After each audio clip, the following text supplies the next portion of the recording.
मेरे प्यारे भाई बहनों, आज की सुबह के समय हम आपका स्वागत करते हैं। आप हमारे साथ में जुड़िए और इस प्रार्थना सभा में शामिल होइए, जिससे परमेश्वर आपको आशीषित करें और परमेश्वर का अनुग्रह हो आप पर, आप चंगे हो जाएं, जिससे आपकी बीमारी चली जाए, शैतानी बंधन से आप बच जाएं, आपकी मनोकामना पूरा हो। मेरे प्यारे भाई बहनों, आइए हम आज बाइबिल की किताब मत्ती का 7 के 7 वचन है, हम जो कि उस वचन से के द्वारा हम आपसे बात करेंगे और उस वचन के द्वारा हम आप लोगों के लिए प्रार्थना करेंगे। आइए हम वचन को पढ़ते हैं। वे वचन इस प्रकार है: मांगो तो तुम्हें दिया जाएगा, ढूंढो तो तुम पाओगे, खटखटाओ तो वो तुम्हारे लिए खोला जाएगा। क्योंकि जो कोई मांगता है उसे मिलता है, और जो ढूंढता है उसे पाता है, और जो खटखटाता है उसके लिए खोला जाएगा। मेरे प्यारे भाई बहनों, मांगना हमारी पहली ज़रूरत है, इसलिए कि याकूब की किताब 4 अध्याय में 2 में लिखा है कि हम इच्छा रखते हैं वह तुम्हें प्राप्त नहीं होता है, तुम लड़ते झगड़ते हो परंतु मांगते नहीं हो, इसलिए तुम्हारे पास में नहीं है और न मिलता है, इसलिए कि आपके पास में नहीं है। इसी प्रकार मेरे प्यारे भाई और बहनों, हम देखते हैं यूहन्ना की पत्री 15 अध्याय का 16 में लिखा है कि ईसा अपूर्व, क्योंकि हम देखते हैं कि ईसा ने अपने शिष्यों से कहा था। मेरे प्यारे भाई बहनों, यूहन्ना का 15 अध्याय का 16 वचन कहता है कि यीशु ने अपने शिष्यों से कहा, उसने तुम्हें चुना है और अपना अभिषेक किया है। मेरे प्यारे भाई बहनों, जो आप सेवक हैं, जो आप प्रभु के दास हैं, प्रभु आपको चुना है, पर परमेश्वर ने आपका अभिषेक किया है। इसलिए परमेश्वर चाहता है कि परमेश्वर चाहता और आपसे प्रेम करता है, इसलिए तुम्हें भेजा है ताकि फल दें और कार्य करें। क्योंकि जो वृक्ष फलदायी होता है वो अच्छा होता है, जो फलदायी नहीं होता उसे काट करके आग में झोंक दिया जाता है। मेरे प्यारे भाई बहनों, कि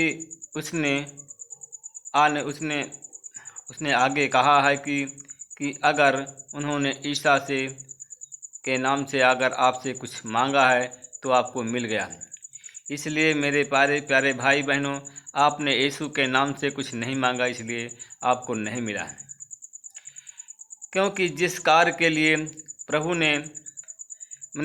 प्रभु ने शिष्यों को बुलाया था और उसके लिए जो कुछ मांगेंगे परमेश्वर आपको अवश्य देंगे।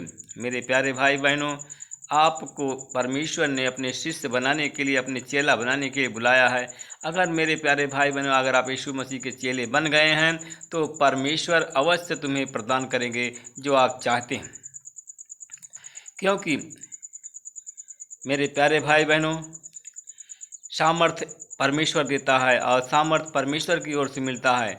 इसलिए हम देखते हैं कि परमेश्वर कहता है सामर्थ्य मेरा है। मेरे प्यारे भाई बहनों, सामर्थ्य ईश्वर का है, सामर्थ्य यीशु का है। यीशु ने अपना सारा सामर्थ्य मनुष्यों को नहीं देगा, लेकिन जब हम उसकी आज्ञा का पालन करेंगे तब उसके सामर्थ्य को हम पाएंगे और उसके सामर्थ्य को हम अनुभव करेंगे। मेरे प्यारे भाई बहनों, जब उसकी आज्ञा का पालन करेंगे, उस पर विश्वास करेंगे संपूर्ण गहराई से, संपूर्ण हृदय, संपूर्ण प्राण से, तो वह हमको अल्प मात्रा में सामर्थ्य देता है। प्रार्थना के बारे में उसकी अपेक्षा यह है, मेरे प्यारे भाई बहनों, सामर्थ्य के बारे में है कि प्रार्थना के बारे में आप उसकी इच्छा यह है कि हम उससे कुछ मांगें, अर्थात प्रार्थना के द्वारा परमेश्वर से हम सामर्थ्य मांगें। पर प्रार्थना के द्वारा मेरे प्यारे भाई बहनों, अगर हम सामर्थ्य मांगेंगे तो परमेश्वर हमको सामर्थ्य देगा। अगर हम प्रेम से परमेश्वर से सामर्थ्य नहीं मांगेंगे तो परमेश्वर हमको सामर्थ्य नहीं देगा। हमको सामर्थ्य पाने के लिए परमेश्वर को हमको अपने शरीर प्राण आत्मा से और हमको गहराई से परमेश्वर पर विश्वास करना है और अपने संपूर्ण हृदय संपूर्ण परमेश्वर संपूर्ण प्राण से हमको परमेश्वर पर विश्वास करना है। अगर हम विश्वास करेंगे तो परमेश्वर हमको जो मांगेंगे हमको दे देगा। मेरे प्यारे भाई बहनों, क्योंकि कि हम उससे मांगें, हमारी अपेक्षा है कि हम उससे मांगें, कि अगर हम जब उससे नहीं मांगेंगे तो हमको परमेश्वर नहीं देगा। इसलिए कि अर्थात मसीह के द्वारा जो सामर्थ्य उपलब्ध होता है, मेरे प्यारे भाई बहनों, जो मसीह के द्वारा सामर्थ्य मिलता है, उपलब्ध होता है, हमें अपनी इच्छा के अनुसार वो हमें नहीं देता, बल्कि ईश्वर के अनुसार, परमेश्वर की इच्छा के अनुसार हमें मिलता है। मेरे प्यारे भाई बहनों, हमको सामर्थ्य देता है, परंतु हमारी इच्छा के अनुसार नहीं, परंतु परमेश्वर अपनी इच्छा के अनुसार देता है, ताकि हम उसकी आज्ञाओं का पालन करें। जब परमेश्वर हमसे प्रसन्न होता है, परमेश्वर का दूसरा नाम देखिए, परमेश्वर का दूसरा नाम है प्रेम। अगर प्रेम से अगर हम परमेश्वर को मांगेंगे तो परमेश्वर हमको अवश्य प्रदान करेंगे, क्योंकि परमेश्वर ही प्रेम है। इसलिए कि परमेश्वर अपनी इच्छा के अनुसार हमें सामर्थ्य देता है, हमारी इच्छा के अनुसार सामर्थ्य नहीं देता, क्योंकि परमेश्वर जैसे चाहता है, हम जैसा कर्म करते हैं, उसी प्रकार परमेश्वर हमको सामर्थ्य देता है। मेरे प्यारे भाई बहनों, प्रभु यीशु मसीह के बहुत से चेले हैं, बहुत से दास हैं, बहुत से प्रार्थना योद्धा हैं, परंतु मेरे प्यारे भाई बहनों, परमेश्वर सबके मन की बात को जानता है, सबके हृदयों की बात को जानता है कि आप क्या करते हैं, क्या नहीं करते हैं, अच्छा करते हैं या बुरा करते हैं, या लोगों को धोखा देते हैं या लोगों के लिए अच्छा करते हैं। परमेश्वर सब कुछ जानता है। अगर हम परमेश्वर की आज्ञा के अनुसार चलेंगे, अगर हम परमेश्वर के वंश हैं, तो परमेश्वर का अंश हमारे अंदर है। हम उसकी आज्ञाओं को गहराई से मानते हैं, हम गहराई से प्रेम करते हैं। कुछ लोग ऐसे हैं कि गहराई से प्रेम को दिखावा मात्र करते हैं, लोगों के सामने हंस कर मुस्कुरा करके बोलते हैं, परंतु उनका हृदय में प्रेम परमेश्वर के प्रति नहीं है, ना उन लोगों के चेलों के प्रति है, परंतु उनका प्रेम दिखावटी है, झूठी प्रशंसा है। वो लोग झूठी प्रशंसा करते हैं, झूठा प्रेम करते हैं, क्योंकि परमेश्वर उनके साथ में नहीं है। जो लोग प्रेम नहीं करते हैं, हृदय से गहराई से प्रेम नहीं करते हैं, उनको अपना नहीं मानते। मेरे प्यारे भाई बहनों, अगर हम सबको जो हमारे साथ में है, हम सबको सबसे प्रेम करेंगे, सबको गहराई से देखेंगे, गहराई से अपने परिवार, एक परिवार अपना एक परिवार मानेंगे, एक अपना एक घर मानेंगे, तो मेरे प्यारे भाई बहनों, कोई नहीं चाहता कि हमारे घर में कोई बीमार हो, कोई नहीं चाहता कि हमारे घर में कोई नाश हो। मेरे प्यारे भाई बहनों, हमें सेवा करना है तो हमें अपना परिवार समझकर सेवा करना है। एक परिवार एकजुटता में हमें चलना है। अगर हम एकजुटता में चलेंगे, जैसे यीशु ने कहा था, अपने पड़ोसी से प्रेम रखो, यहाँ तक कि अपने दुश्मनों से प्रेम रखो। तो मेरे प्यारे भाई बहनों, हम लोग तो सेवा करते हैं, परंतु हम लोग अपना और पराया में हम लोगों में अंतर होता है। हम अपना को अपना समझते हैं और पराये को पराया, इसीलिए कि परमेश्वर हमारे भाइयों के पास में नहीं है। क्योंकि हमारे मन की बात, हमारे हृदयों की बात परमेश्वर जानता। परमेश्वर प्रेम है, उसकी आंखें हमेशा खुली रहती हैं, उसके कान हमेशा खुले रहते हैं, वो सब कुछ जानता है। उसी कर्म के अनुसार मेरे प्यारे भाई बहनों हमें सामर्थ्य प्रदान करता है। लोग कहते हैं कि ऐसा है कि यहाँ जाओ वहाँ जाओ, हर जगह यीशु है। हर जगह यीशु नहीं है,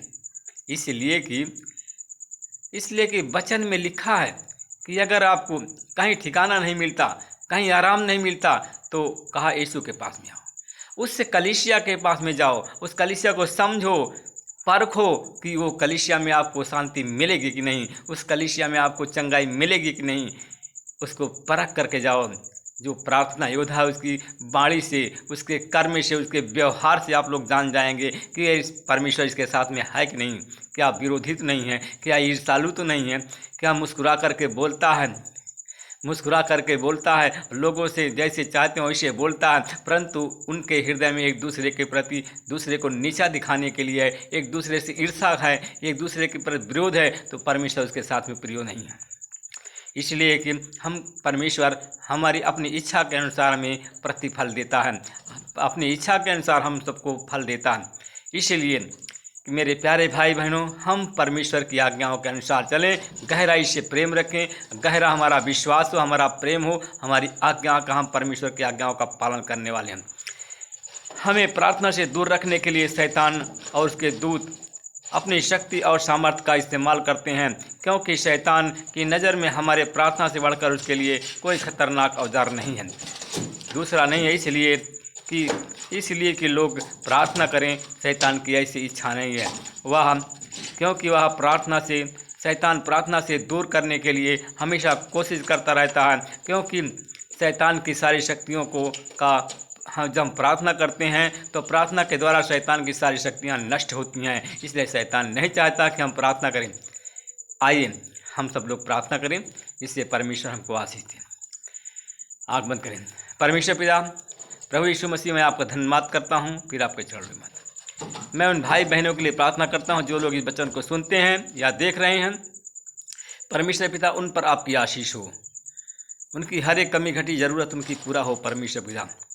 परमेश्वर पिता, सबके मन के, सबके हृदयों को जांचने वाला है और जानने वाला परमेश्वर है, परखने वाला परमेश्वर है। प्रभु, हम भी आपके सामने हैं, तू हमारे हृदय को जानता है, हमारे मन को जानता है, हमारे व्यवहार को जानता है। परमेश्वर पिता, अगर हमारे अंदर प्रभु कोई छल कपट नहीं है, अगर कोई ईर्ष्या है, तो परमेश्वर पिता हमारी आशीष किसी को नहीं लगेगी। तो हे परमेश्वर पिता, तू सबके मन की बात को जानने वाला है, सबके मन को परखने वाला परमेश्वर है। परमेश्वर पिता, मैं उन भाई बहनों पर आपकी आशीष बोलता हूँ जो इस समय बीमार हैं, अस्पताल में, उन पर चंगाई की आशीष हो और उन पर चंगाई की इसी समय वर्षा हो। और जो लोग इसको देखते हैं या सुनते हैं, परमेश्वर पिता, अगर वो कर्ज के टेंशन में है, कर्ज से डूबे हुए हैं, में फंसे हुए हैं, तो उनका कर्ज के सारे बोझ को तेरे क्रूस पर देता हूँ और चंगाई की आशीष बोलता हूँ। कर्ज के भार को यीशु तेरे नाम से नष्ट करता हूँ। यीशु मसीह तेरे नाम से कर्ज के बोझ से मुक्ति देता हूँ, उनसे छुटकारा देता हूँ। परमेश्वर पिता, उन भाई बहनों के लिए प्रार्थना करता हूँ जो लोग, जिनके पेट में गैस है, गैस की बीमारी से पीड़ित हैं, बंद गैस को निकालता हूँ और यीशु आपकी आशीष बोलता हूँ, इसी समय गैस की बीमारी से लोग छुटकारा पा जाएं। जिनके पेट में परमेश्वर पिता अपेंडिक्स, ट्यूमर, पथरी, गांठ है, किसी भी प्रकार की बीमारी है पेट के अंदर, सब चली जाए यीशु के नाम से। उनके पेट के अंदर जो भी बीमारी है, गैस, अपेंडिक्स, ट्यूमर, पथरी है या अन्य कोई भी बीमारी है, गांठ है, यीशु तेरे नाम से इसी हवा की तरह उड़ जाए इसी समय। अगर वो लोग सुन रहे हैं, देख रहे हैं, तो उनके प्रत्येक बीमारी पेट की सब उड़ जाए यीशु मसीह के नाम से। परमेश्वर पिता, मैं फिर आपका धन्यवाद करता हूँ। मैं उन भाई बहनों के लिए प्रार्थना करता हूँ जो निसंतान हैं, संतान की लालसा में हैं, अपनी आशीष को उड़ेल, अपनी सामर्थ्य को उड़ेल उन भाई बहनों पर जो लोग संतान की लालसा चाहते हैं, क्योंकि जो देने वाला परमेश्वर है। तो प्रतिफल, गर्भ का फल तेरे हाथ में है। गर्भफल परमेश्वर पिता, अपना हाथ को बढ़ाइए। जो लोग इस समय बैठे हैं, देख रहे हैं, वो संतान की ज़रूरत है। आंधी और तूफान की तरह अपने सामर्थ्य का आवाहन कर और इसी समय उनके गर्भ में पहुँचे हमारे बहन के, जिनके बाद बच्चे नहीं हैं, आंधी तूफान की तरह पहुँचे और उसके गर्भाधान उसका हो जाए और वो बांझपन के कलंक से वो चंगी हो जाए। उन भाई बहनों के लिए प्रार्थना करता हूँ जिनके कैंसर है, गांठ, ब्लड कैंसर है या किसी भी प्रकार का कैंसर है, यीशु तेरे नाम से वो हवा की तरह उसको उड़ाता हूँ और यीशु तेरी आशीष को बोलता हूँ और इसी समय वो लोग चंगे हो जाएं, तेरे नाम की महिमा करें, तेरे नाम की बड़ाई करें। परमेश्वर पिता, मैं आपसे विनती प्रार्थना करता हूँ, एक बच्चा है जिसका दीपू नाम है, परमेश्वर पिता अपना हाथ को बढ़ाइए और दीपू को इसी समय छू लीजिए। जो भी उसके पेट के अंदर बीमारी है, दर्द पीड़ा है, सारी बीमारी को निकालता हूँ, सारे दर्द को निकालता हूँ और इसे तेरी आशीष बोलता हूँ, इसी समय वो चंगा हो जाए। जिसके द्वारा तेरे नाम की महिमा हो परमेश्वर पिता, तेरे नाम की महिमा हो, वो बच जाए परमेश्वर पिता। परमेश्वर पिता मैं आपका धन्यवाद करता हूँ परमेश्वर पिता। मैं उस भाई के लिए प्रार्थना करता हूँ, मैं उस भाई के लिए प्रार्थना करता हूँ जो इस समय हमारे इस वचन को देख रहे हैं। अस्पताल में हमारा भाई परमेश्वर पिता, हमारा भाई अस्पताल में पड़ा हुआ है, कई दिन से अस्पताल में पड़ा हुआ है परमेश्वर पिता। उसके पास तक ये वचन पहुंच गया है, अगर वो सुन रहा तो उसकी सारी बीमारी चली जाए और चंगा हो जाए। परमेश्वर पिता आपका धन्यवाद करते हैं, इस प्रार्थना को यीशु मसीह के नाम से मांगते हैं, आमीन। मेरे प्यारे भाई बहनों, ये अगर वचन आपको आशीष, आगे वचन के द्वारा आपको अगर आशीष मिलती है तो इस वीडियो को आप लाइक और सब्सक्राइब करना ना भूलें, शेयर करना ना भूलें। आमीन। प्रभु आपको आशीष दे।